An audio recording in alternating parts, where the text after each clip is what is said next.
Mummy આ બધું શું હાલે છે? તને તો જાણે કઈ ખબર જ નથી. આ ભાભીના બેન કેમ રોજ રોજ અહીંયા આવે છે, આવીને તરત છે ને ભાભીના રૂમમાં વયા જાય છે, અને દરવાજો નથી ખોલતા. હું ખખડાવું છું તોય તે કોને ખબર રૂમમાં બેઠા બેઠા હું કરતા હોય છે. અને પછી છે ને ઓર્ડર કર્યા રાખે છે ખાવાની વસ્તુ ને બધું, મને પૂછતાય નથી પાછા.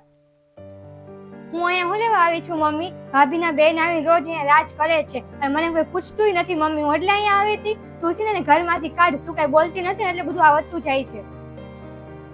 એની બેનને રોજ રોજ આવવાની શું જરૂર છે મમ્મી? એનો શું હક છે અહીંયા આવવાનો? હું અહીંયા આવી છું તેને મારી સેવા કરવી જોઈએ ને. રોજ એને છે ને બધું ખાવાનું લાવીને ઓનલાઈન ઓર્ડર કરીને ખવડાવે છે. એને મારી સેવા કરવી જોઈએ. હું અહીંયા આવી છું તો એની બેન ભલે ને રહેવા આવી, તને શું વાંધો છે? તું અહીંયા આવે જ છો ને રહેવા. અને જ્યારે હું ને તાર પપ્પા બે 4 ધામની યાત્રા કરવા ગયા હતા, તારા ભાઈ ભાભી એકલા જ હતા, તો ઈ બીમાર પડી હતી તારી ભાભી, તો એની બેન જ સેવા કરવા આવી હતી, તું નહોતી આવી. ભાભીને છે ને નણંદની સેવા કરવી જોઈએ, નણંદ ભાભીની સેવા ન કરે. ઠીક, ભાભીને નણંદની સેવા કરવાની, નણંદને એને ભાભીની સેવા નહીં કરવાની એમ ને? જો સાંભળી લે પેલી મારી વાત.